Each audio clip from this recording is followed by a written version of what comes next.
Good morning, everyone. My name is Adrienne Luckenbacher, and I am the moderator for today's presentation, Addiction Through a Trauma-Informed Lens.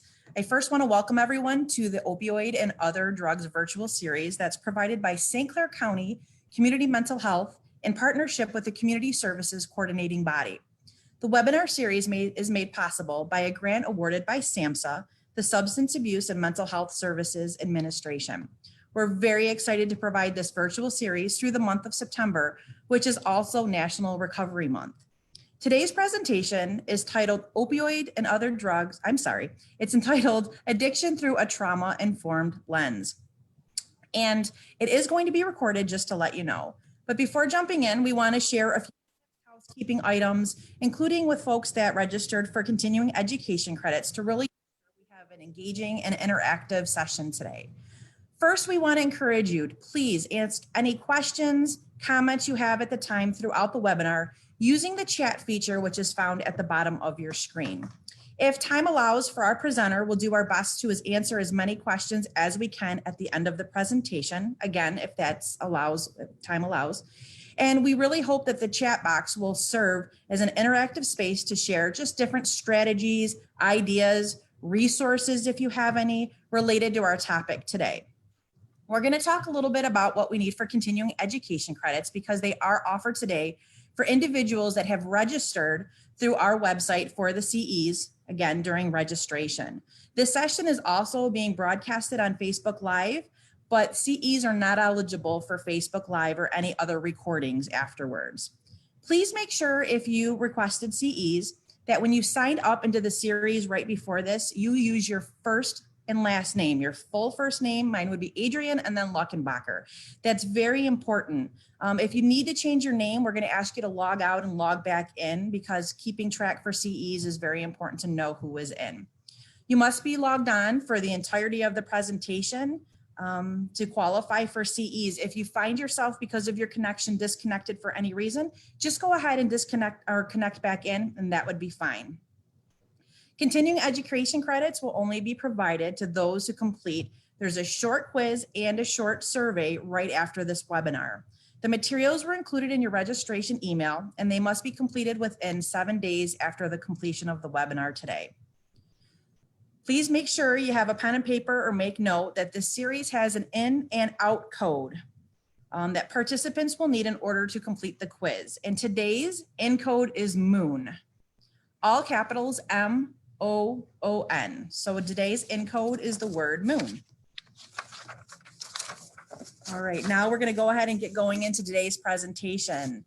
So we are going to welcome Tom Moore. Thomas Moore is a licensed social worker, limited licensed psychologist, certified advanced addictions counselor, and a certified clinical supervisor.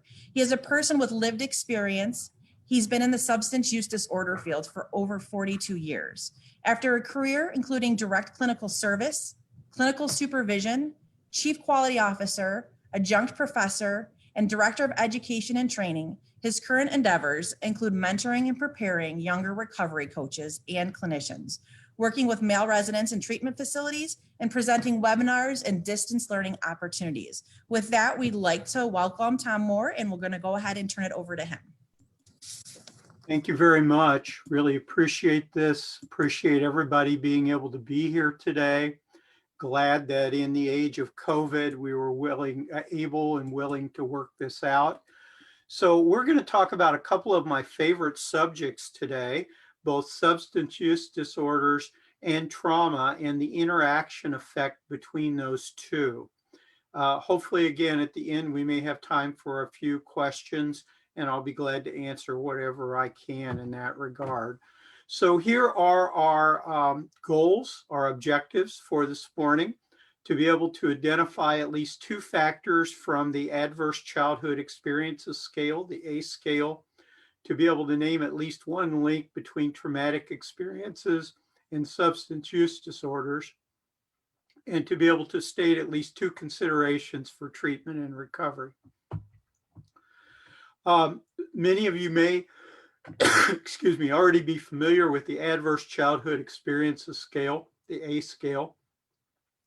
What it basically did in the late 90s was to, with Kaiser Permanente in California, to survey several thousand people and to look at what they had experienced as children, both in terms of abuse, neglect, and household dysfunction. Here are the questions that were on the original scale.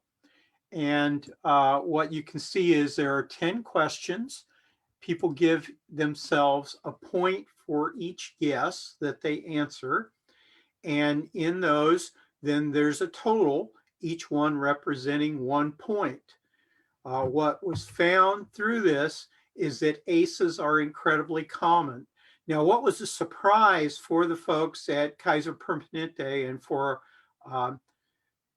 Vince Felitti, who was the chief investigator who did this, was that these were incredibly common. What they were surveying was a population that was multiracial, had different cultural backgrounds, had a fairly decent socioeconomic status. So we were not talking about people in low socioeconomic status, and many of whom were either in college or college graduates. And what you can see here is that there were 62% of the people that scored at least one ACE on this. What we know from this, again, is disrupted neurodevelopment, social, emotional, and cognitive impairment, adoption of high-risk behaviors, which we'll be talking about in a few minutes, including substance use disorders, disease, disability, and social problems, and a likelihood towards an earlier death than average. So when we look at the material again from the ACE study, that they found that 34% of the people responding to it identified emotional abuse, 18% identified physical abuse, 12% identified sexual abuse. And that was contact sexual abuse. It was not simply taking pictures of people. It was not showing them pornography, et cetera, et cetera. It was actually physical contact of sexual abuse. And then on the other side, 18% intimate partner violence, 28% of folks who had significant substance use disorder concerns, 17% mental illness, 28% separation or divorce in their household, and 8% had an incarcerated family member. The mental illness and the substance misuse and the intimate partnered violence would be not the person who is responding to the scale, but basically the parents or the adult figures in the household. Now, when they studied the folks who had grown up then and who, again, had been impacted by the ACEs, that they were more likely to have heart disease, more likely to have stroke, more likely to have cancer, more likely to have diabetes, more likely to have COPD, more likely to engage in risky sexual behavior. And when these results were not treated, they found on average a 20-year shorter life expectancy than folks who had a score of 0. When we looked again at other behaviors, more likely to smoke tobacco, more likely to drink alcohol, significantly more likely to have an alcohol use disorder, significantly more likely to use injection drugs. In fact, the Center for Disease Control said these are statistics we see once in a lifetime, and more likely to commit suicide. Now, what they showed here was a dose-response relationship, that the higher your ACE score in 40 separate studies that came out of this, the more likely you were to have these issues and consequences going on in your life. And for each additional ACE, so if you had an ACE of 2 or an ACE of 3, each time you go up 1, that this increases the 2 to 4 times the amount. And if you had an ACE score of above 5, you are 10 times more likely to experience any of these consequences.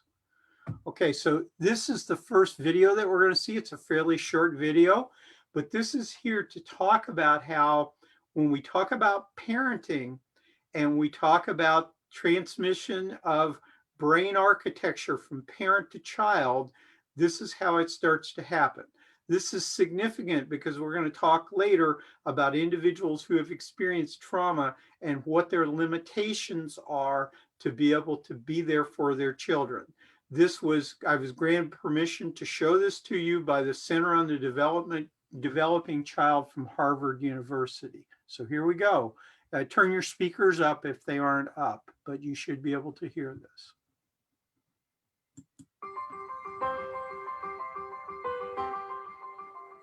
A child's experiences during the earliest years of life have a lasting impact on the architecture of the developing brain. Genes provide the basic blueprint, but experiences shape the process that determines whether a child's brain will provide a strong or weak foundation for all future learning, behavior, and health. During this important period of brain development, billions of brain cells called neurons send electrical signals to communicate with each other.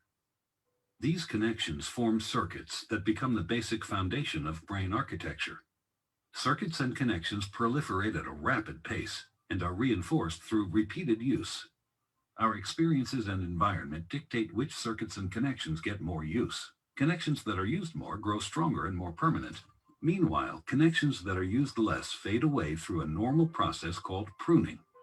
Well-used circuits create lightning-fast pathways for neural signals to travel across regions of the brain.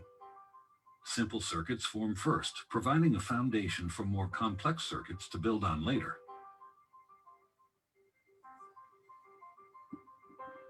Through this process, neurons form strong circuits and connections for emotions, motor skills, behavioral control, logic, language, and memory during the early critical period of development.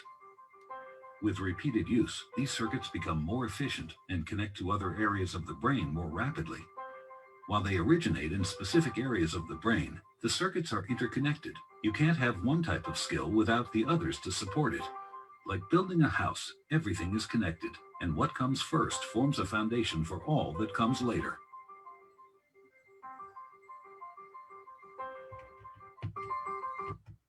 Okay, so again, what we found with folks who experienced the ACEs are a number of things here broken down into injury, mental health, maternal health, infectious disease, chronic disease, risky behaviors, and opportunities that people would be able to achieve in their lives.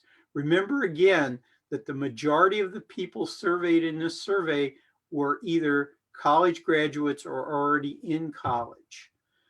And then what we know is from the spectrum of stress that people experience, and we all have to have stress in our lives. It would not work if we went through life with absolutely no stress at all.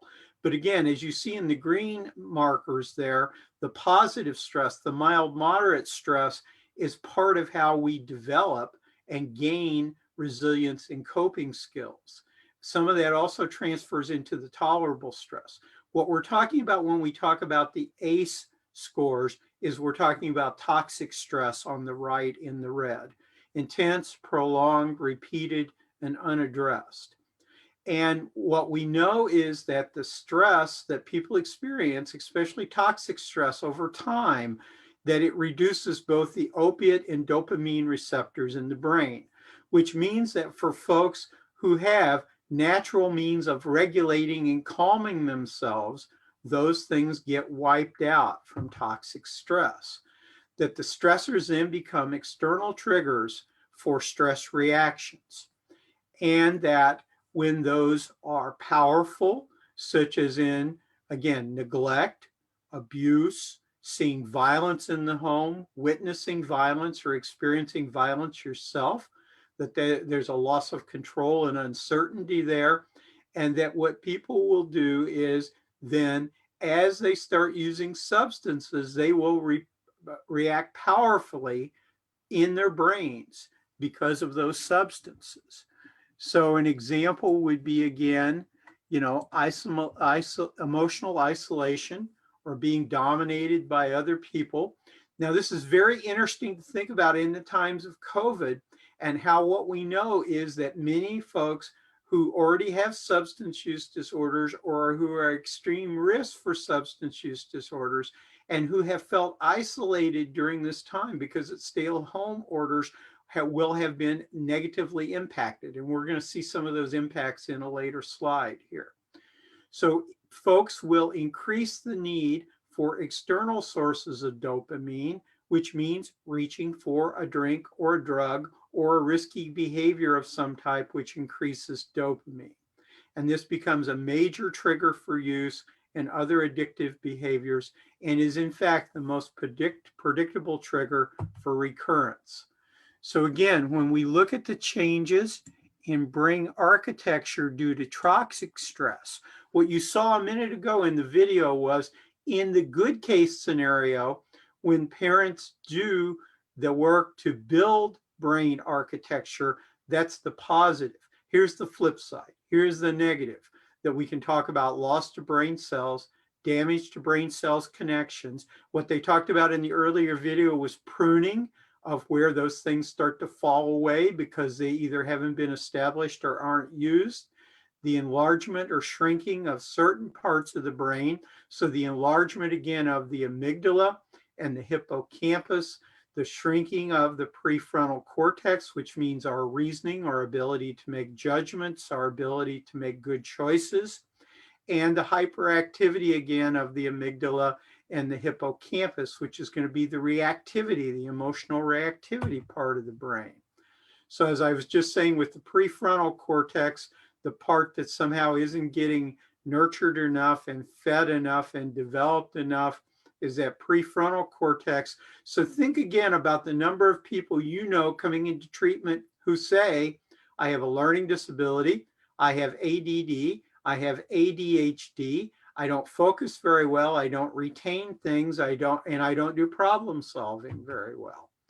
And that what seems to be over amplified and over exaggerated is the amygdala, which is what John Bradshaw referred to in the old times as the gating mechanism that occurred in the brain. He didn't have the advantage of PET scans and all the stuff we know now about neurobiology, but actually he was right on target when he was talking about this is where the trauma is stored, that we know that it's in the brain stem in the amygdala, which is not in the reasoning part of the brain. And then the hippocampus, that learning, memory, some stress regulation, and that what we often get to is impaired memory and mood control. Some of you may be familiar with Bessel van der Kolk's work, who talks about the body knows the score. And he's actually talking about even this part of the brain knows the score when we're talking about trauma and trauma retention and trauma reaction and trauma memory kind of things. Okay, so let's look again that in the good case, here's what the parent is giving the child and how vital this is for neurodevelopment.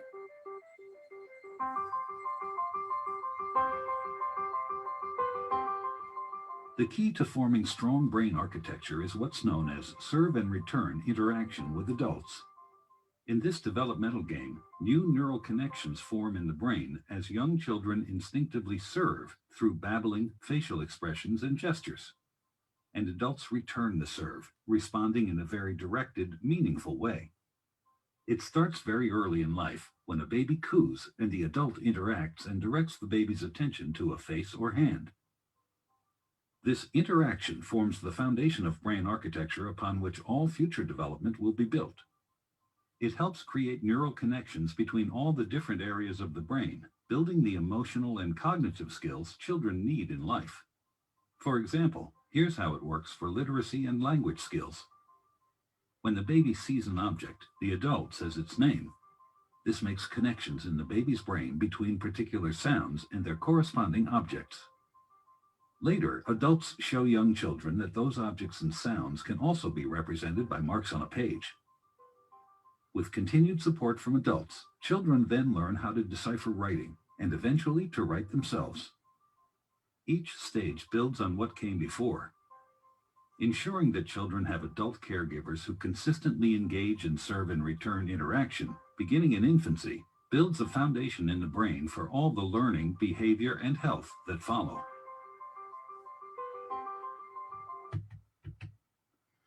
So part of this is referenced in Gabor Mate's book that's called In the Realm of Hungry Ghost. Again, in my 42 years, I think it's one of the best books I've ever read about substance use disorders and the development of substance use disorders. And one of the things he says here is that, again, infants react to and developmentally are influenced by the parental physiological state. My mentor, Virginia Satir, said that children know when you pick them up, whether you're tense or not. They can feel in your hands and in your breathing and in your body language whether you're there for them or whether they're perceiving that you're there for them, you know. And so which way is it? That again, as parents are able to engage in the serve and return function that we just heard about, what happens is that the oxytocin release in their brain increases their pupil size. And when they're gazing into the child's eyes, it increases the child's pupil size too, which releases their oxytocin, which builds their brain architecture. So that we're, again, programming the infant's brain. However, stressed parents rear children whose stress apparatus is in high gear. And that, again, how Gabor Mate describes that is he says their brains never had a chance. That the ability to develop brain regulation, emotional regulation, and to have the oxytocin release, and to be able to have the ability to moderate what's going on with them is pretty much negated at that point. It's not significant how much parents love their children or how much they desire to do their best if the parent can't be there for the child in those times, which would be influenced by poverty. It would be influenced by a mental health disorder. It would be influenced by a substance use disorder. It would be influenced by violence in the home, those things you saw in the ACE factors. It's that the parent, even though they want to, truly can't be there in that moment for the child and can't really assist in building the brain architecture. Okay, so how do we know this? Well, there are several studies that tell us about this. With a study with children who were 6 months old, they divided the kids into two different groups: the moms with the postpartum depression and the moms who were functioning well. When they did EEG studies on the brains of the kids, they noticed consistent differences between the two groups. It was noted in the frontal lobe, which again is the reasoning, logic, problem solving, regulation area in that regard. So even when the depressed mothers were interacting happily, cooing, smiling, laughing with their kids, it did not make a difference in terms of the overall result for the kids. And that the other studies note increased cortisol levels, which are not good because those inhibit brain development when the mother was depressed in the child's first year of life. So what are we talking about here? Those key stressful factors that even with adults, that if we're seeing 6 or more stressful events in a year, then what we're talking about is that it triples the amount of alcohol consumed daily, plus heavy consumption of other substances. So we have this allostatic load that builds up, which is the prolonged accumulation of stress, and that the person tends to perceive a stressor even after it's no longer present. So when people around them say, "Are you still concerned about that? Why are you still worrying about that? Why don't you just forget about it and go on in your life?" On a neurobiological level, this person cannot do that. So what happens is they start not only carrying that with them, but also perceiving other things that may not be threatening as threats. They may catastrophize negative events. They may get stuck in ruminating, thinking about the same thing over and over and over again, and just perseverating on those concerns.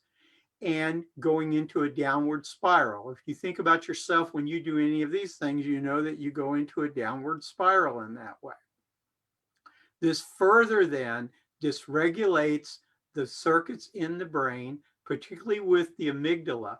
And if this happens on a regular basis, it actually changes the set point in the brain. The set point that would be the point of where the person would feel typical, that they would feel, functional, that they would feel like life was manageable in certain ways. And when the set point is changed, what it does is it makes the person more susceptible to stress, more feeling like they're going to get punished more, that when they get into painful emotions, that they experience those to a greater extent. It's more intense for them. Somebody else might say, what's the big deal? Yes, that clerk was rude to you. Why are you overreacting to that? This again is happening in the brain level. Or it may be that they aren't able to feel the pleasure that other people feel, the pleasure of being with their children, the pleasure of going for a walk, the pleasure of being in a park on a sunny day, et cetera, et cetera. So again, this gets wired in is what we're saying here. So then when we look again at substance use disorders, that what happens is that the person obviously will find, like Gabor Mate say, their brains didn't have a chance, that they will find compulsive engagement with the substance, and that their ability to control it. So people always say, well, why is it that you just can't put that down? Why can't you just stop? Why are you the one who's using after everybody else has already had enough? It's like, well, this is happening on the neurobiological level. What the person is saying is, I need this in order to have a response to it. I need this in order to feel good. And that when the object is not readily available, dissatisfaction, irritability, or intense craving, what we talk about in terms of sometimes withdrawal or post-withdrawal situations, and that they will continue using despite the fact that they logically know that this is not working for them. Again, one of the definitions in the DSM, that they continue to do that. So what you see on the right-hand side of the screen is a quote there from Eckhart Tolle. You no longer feel you have the power to stop. It seems stronger than you. It does give a fake sense of pleasure that invariably turns into pain. So, by a couple of the folks in the United States who have done a lot of work in the field of substance use disorders, Dr. Panskep says drug addictions wouldn't occur unless they were related to natural reward process of some kind. And Nora Volkow, who hopefully all of you are familiar with, who really brought us out of the prehistoric times and into the modern age in terms of PET scans and brain research at NIDA, says the aberrant behavior has eventually been viewed as bad choices that are voluntarily made by the addict. However, recent studies have shown that repeated drug use leads to long-lasting changes in the brain that undermine voluntary control. So again, what are we talking about in our society? These are, again, in general, but these numbers are exacerbated by people who have ACE scores. Talking about 1 out of 8 using tobacco on a regular basis, 26% reporting binge drinking in the last 30 days, almost 12 million people and growing using cannabis, 3.4 million adults reporting use of cocaine, and about 1 million people using heroin on a regular basis. But what have we seen recently?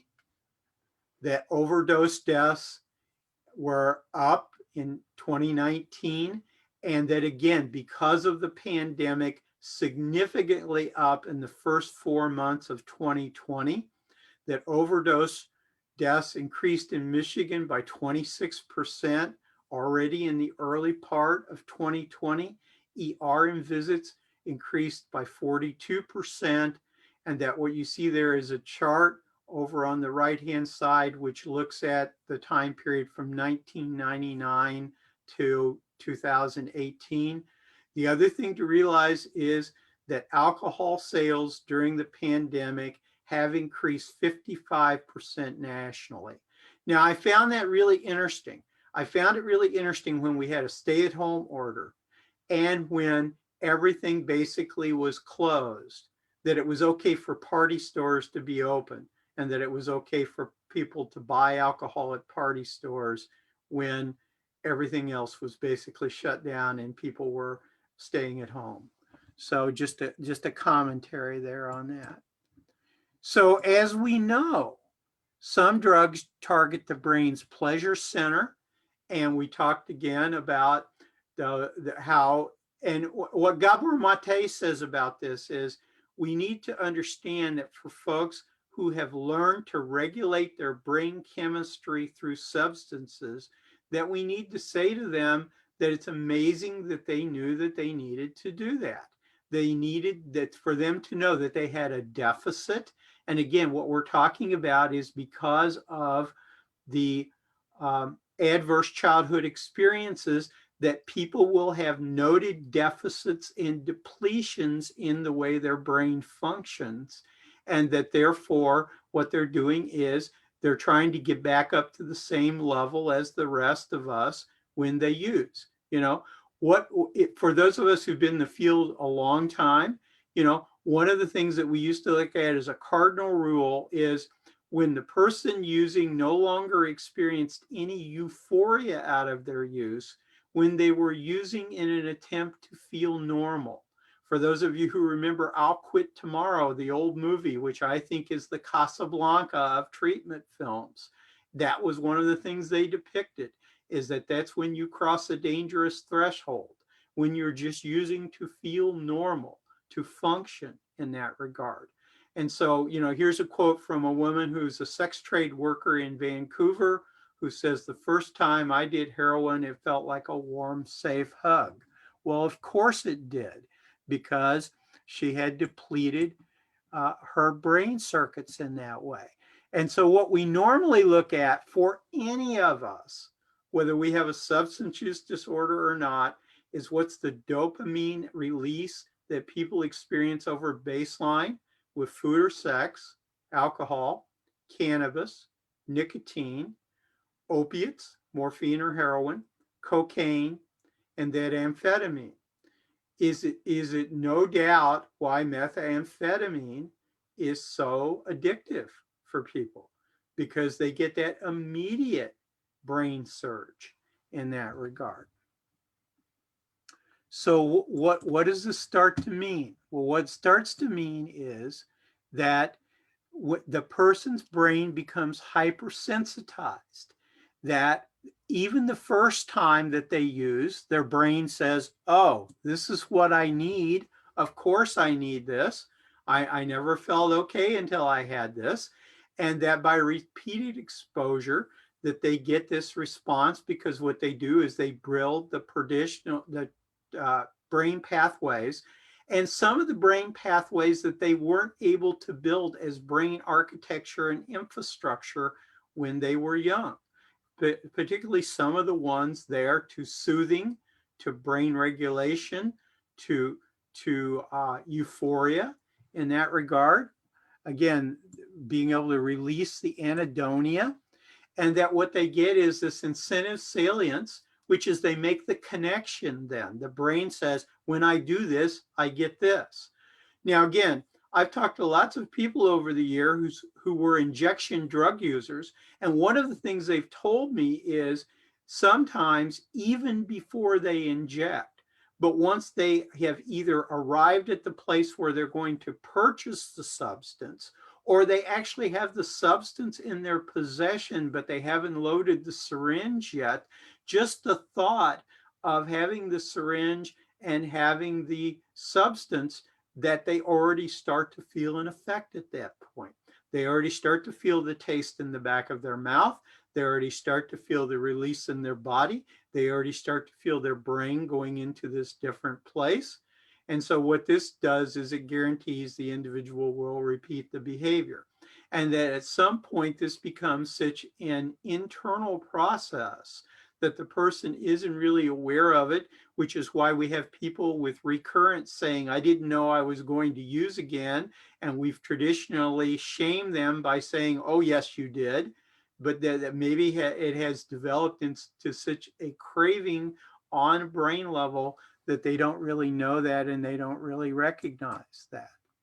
So when we get that diminished dopamine, what happens when those receptors are down is that that person's brain is going to strive for more. They're going to want more stimulation, and they're going to compensate for those diminished receptors, and they're going to find all kinds of ways to do that. You know, whether again, if that is jumping out of an airplane and not pulling their chute for 2 minutes, if that is driving a motorcycle in a rainstorm at 110 miles at night, or if that is putting a drug in their body. Of course, they're going to do those things. So what do we know about when the person is in the act of craving? Blood pressure goes up and cortisol goes up. And that what the person, even the well-intentioned person who's really trying to maintain abstinence, willing to maintain harm reduction, willing to moderate their use or negate their use altogether, is they're going to notice that their blood pressure's gone up, their pupils have dilated, their brain has changed, as I was just talking about a few minutes ago, their heart rate has gone up. And often what they're going to misinterpret that as is the belief that they really want to use. They're going to misinterpret that as, see, I guess I wasn't really serious about my recovery anyway. See, I guess I wasn't really serious about changing my relationship with substances. And that's not true. This is happening again on a biological level for them. They'll often feel feelings of guilt and shame, and they'll try to push that down.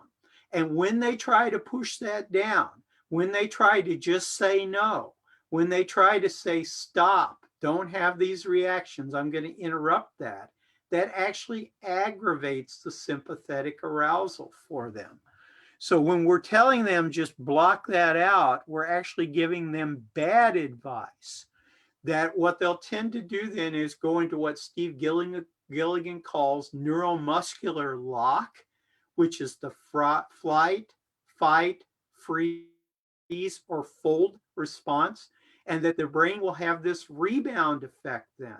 That actually what will happen is that that will increase the feelings of intrusiveness. That will increase the triggers. That will increase, and they'll be in an upward spiral then of wanting to use more and find it more and more difficult to get the thoughts and feelings of using out of their head. So when that aspect of their brain is, they attempt to control it, they attempt to cut it down. It's like watching a boiled pot at that point, that there will be a reduction in their rate of change, meaning their ability to employ those skills and techniques that we have taught them. It may be in state-dependent learning anyway, so it may not be available to them when they shift states in this way. And that when their attention and focus goes to, no, don't think about this, no, don't crave, shut this down, turn this off, stop thinking that actually that stabilizes the brain circuitry in a negative way, and that it keeps that circuit open and it keeps that undesired dynamic going on. And in fact, as the earlier slide says, it even aggravates it and accelerates it, so that the person can experience this core emptiness then at that point, just on their fear, the burden of the past, the anticipation of the future. And for those people who know the 12 Steps and 12 Traditions book, self-centered fear is the chief activator of all of our defects. So where do we go? What we look at again, and this is a horribly frightening chart, 8 out of 10 psychiatric hospital psychiatric hospitalizations have experienced physical or sexual abuse. 8 out of 10 adults diagnosed with borderline personality disorder.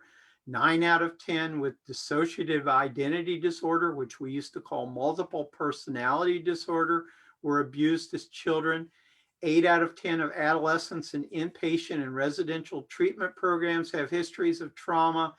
80% of incarcerated women were victims of physical or sexual abuse.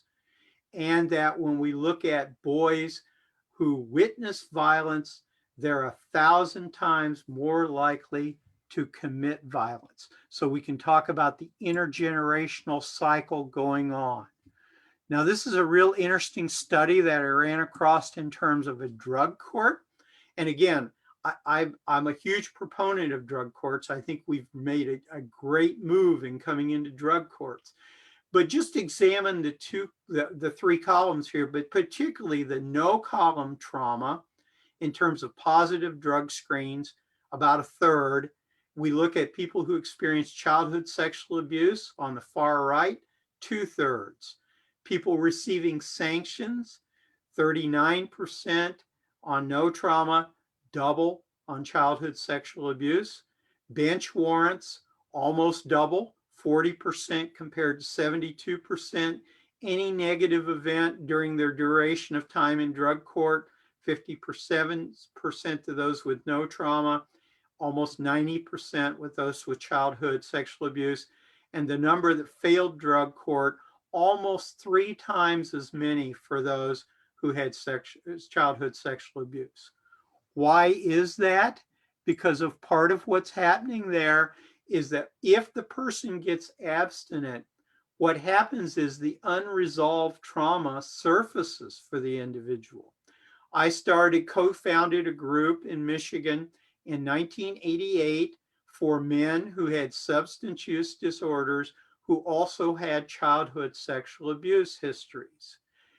I used to have a rule for my groups that in order to be in group, you needed 2 years of total abstinence because of the amount of intense work, family of origin work, trauma work, and childhood resolution work that we were doing. What I found in that group is I couldn't do that because as soon as folks were abstinent, their trauma came up like a tsunami. When their trauma came up, they used again because they didn't know any other way to cope at that point. So it was like working a teeter-totter. We had to get one side a little stabilized, then we got the other side a little stabilized, then we got the other side a little stabilized. Now, again, this was prior to knowing about trauma-informed care. So now that we know about trauma-informed care, treatment programs need to address substance use disorders and post-traumatic stress at the same time from day one. None of this stuff about waiting 3 months or 6 months or a year, like we used to say in the old days, because I think one of the major contributors, and the literature supports this, to recurrence for folks, to going back and using again, is unresolved trauma for people. Okay, just going to the next slide here. So with trauma-informed care, what are we talking about? We're talking about establishing a climate of safety for individuals, proving as a treater that you're trustworthy, giving people lots of choice, including sometimes in the first session saying, I want you to know we sat down in this room, but the door is unlocked. You can open the door if you want to go over and turn the doorknob right now and know that you can leave at any moment. You can do that. Being collaborative with the individual, not giving them treatment directives, but building them with them and establishing a sense of overall empowerment. Okay, what happens when we don't do that is we see an expression of trauma. How does it come out? Physically, you see the listing here physically, how it comes out. Spiritually, it comes out. Cognitively, it comes out. Behaviorally, it comes out. And emotionally, it comes out.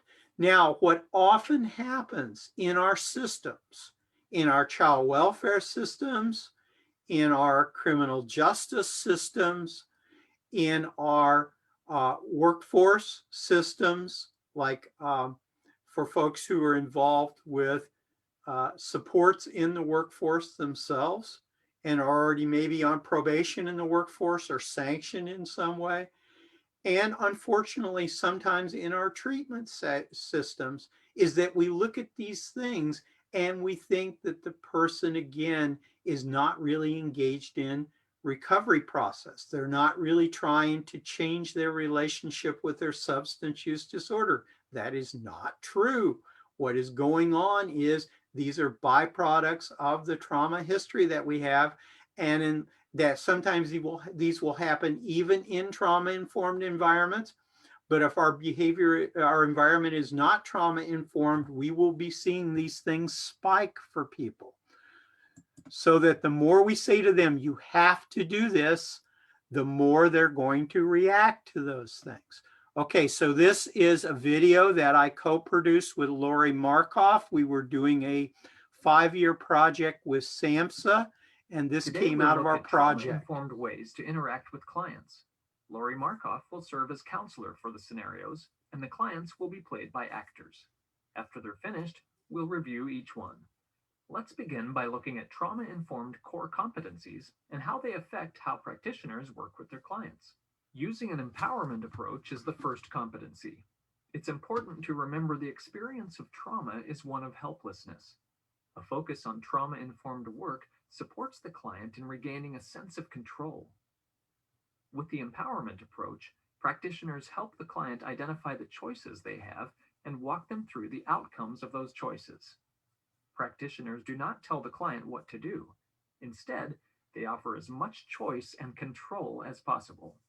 It's also important to focus on strengths with this approach, not deficits. Trauma-informed practitioners help clients recognize strengths that have helped them to survive to this point in time. They also point out every choice a client makes that show their ability and capacity to achieve their goals. Knowledge is power, and practitioners educate clients about the relationship between past trauma and the current difficulties they're facing.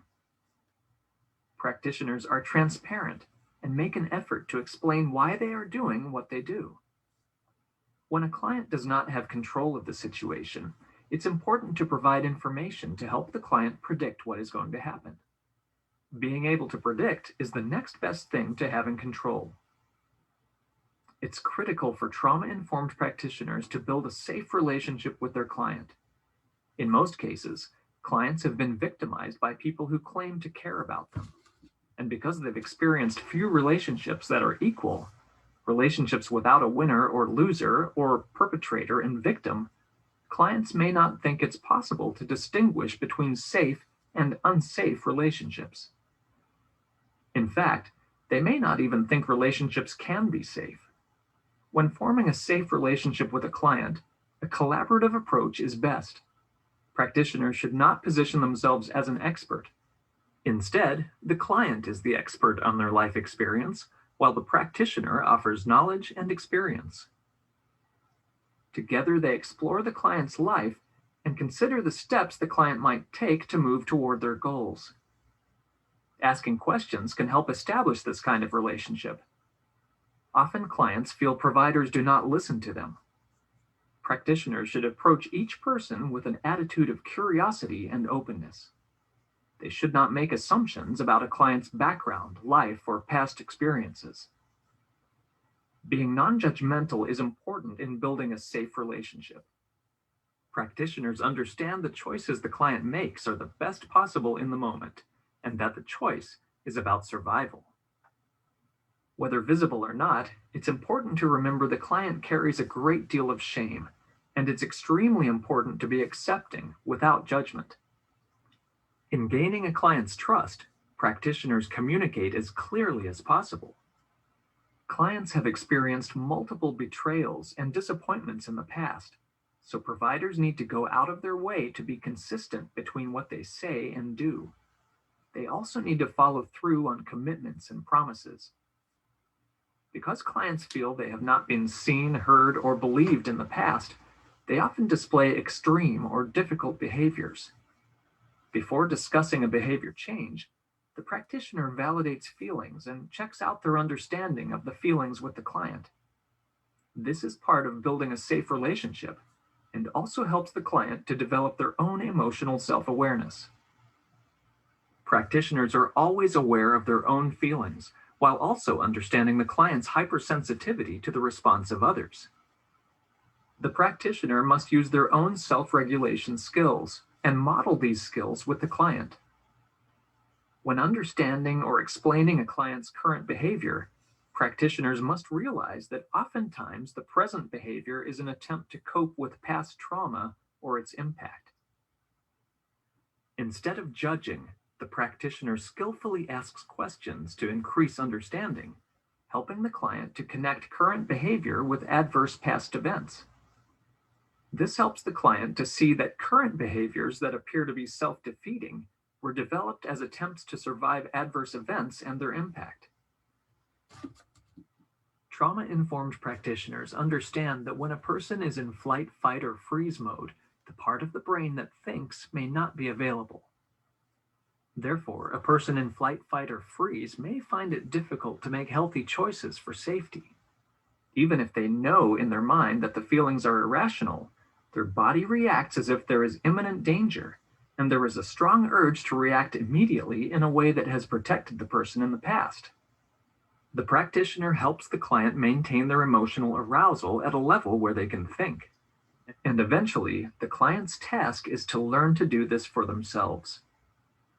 Learning to modulate feelings and make choices by thinking requires several skills, like being aware of feelings, knowing when they are in fight or flight, and learning to pause until they are more calm, and then making a safe choice.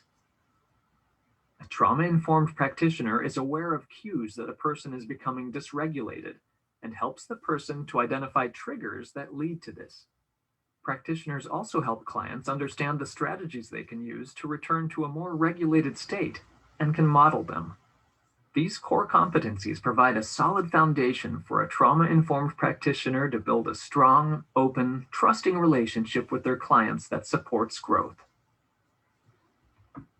Okay, so again, thanks to the Gain Center and SAMHSA for funding that. You can find that on YouTube. There are a series of videos that Lori and I co-produced about trauma-informed care and trauma-informed supervision.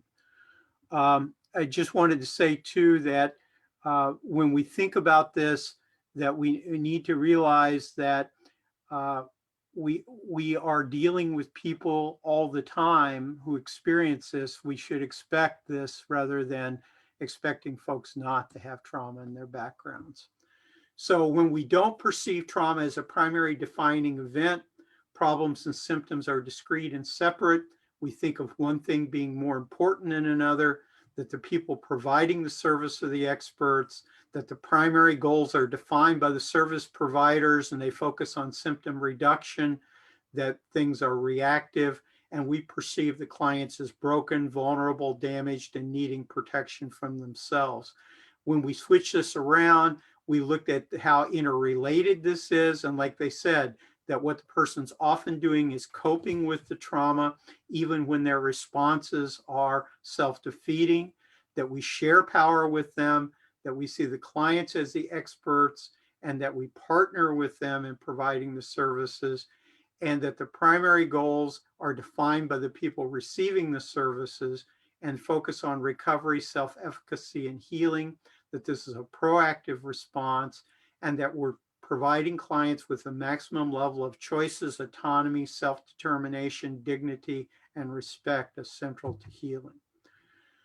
We'll just have a second to talk about this, but it's like, again, what we know is you can use in trauma-informed care, and that is urgent that you're doing that in your organization. There is no excuse for not using trauma-informed care in your organization.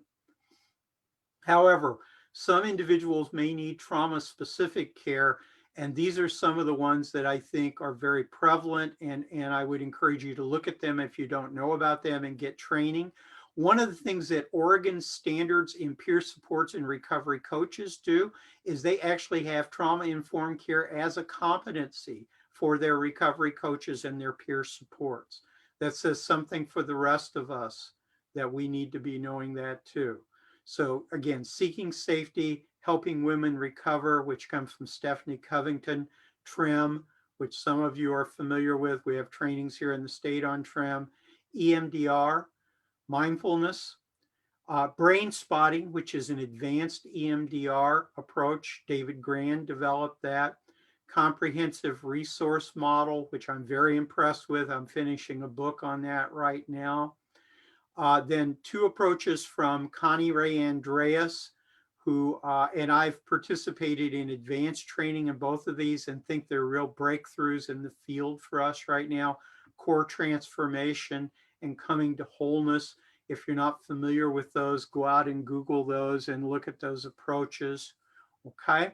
So I think we're basically out of time at this point. So just see if we have time for maybe one short question, and then I'm going to turn it back to Adrienne. All right, thank you, Tom. One of the questions that we actually had is at the very beginning of your presentation, you had mentioned or referenced a book and an author. Could you repeat that for the folks in the audience? Yep. It's Gabor, Gabor, Mate, and it's called In the Realm of Hungry Ghost. Okay.